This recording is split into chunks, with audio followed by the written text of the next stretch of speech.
So, Joffa, halfway through the season, and yet still the issue with Malthouse and Buckley is to be resolved in the sense that Buckley is clearly going to take over, and Malthouse, I suspect, doesn't quite know what his role is going to be.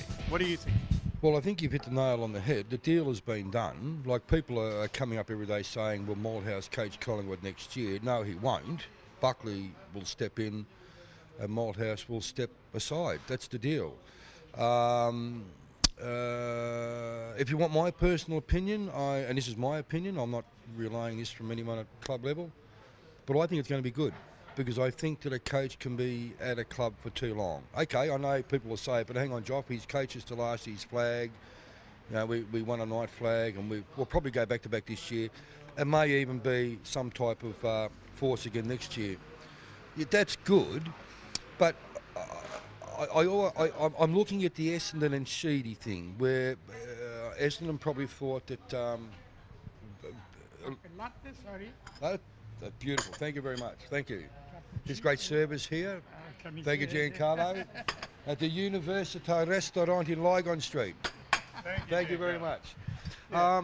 Look, I think that personally, I think back upon the Essendon and Sheedy thing, where at a particular time, the establishment of Essendon and its people probably thought that Sheedy was a god, that no one else could coach him. And I tend to believe that no coach has ownership over a football club. That, to me, that's just bullshit. I think 11, 12, 13 years at one club is long enough. And I think the move of coaches right now, in this point in time, will be beneficial to the club, because Buckley will come in with his own ethos. Well, he's already talking about how he's going to and so he should. Yeah. But that does clearly say that Malthouse hasn't got a role at Collingwood. So where will he go? Well, look, I don't think, and to be quite honest with you, I think when Collingwood did this deal, like, they probably stitched it up where, oh, Mick, you can stay at Collingwood if you want. I don't think he will, and I don't think he should, and I don't think Buckley would want Malthouse looking over his shoulder. No.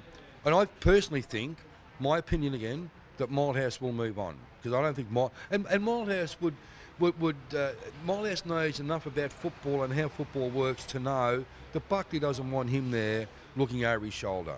Okay, so no one has really defined the role of director of coaching director. What is that? No one knows. So I'll be happy for Mick to move on. Maybe go back to Richmond, Mick, where it all started for you. Richmond are a big club in Melbourne, very passionately supported by its vast army of Tiger supporters. Yeah, wouldn't it be great for football if Mick could go back to Richmond and do to Richmond what he's done for Collingwood? Lots of things. Mick, his name, the Malthouse name at Collingwood, sits right next to the McHale name. What this bloke has done for Collingwood, he walked in when in 1999, at the end of when Collingwood were broken down and out and wooden spooners and all that stuff. We know the history of the club when Mick walked in.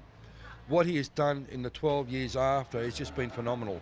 This club right now is a juggernaut. The era has just started, and they could win the flag this year, as we just said before, and they could possibly come out and win next year and the year after. That's how great this club is going at the moment. So his name is very much up there with the Jock McHale name, but as far as him being there with Buckley, I can't see it working. But that doesn't mean it's a bad thing. I mean, Buckley stepping in, I'm all for. I'm just a lover of Buckley as a person and a great footballer at Collingwood, but I can't see Malthouse staying at Pyland.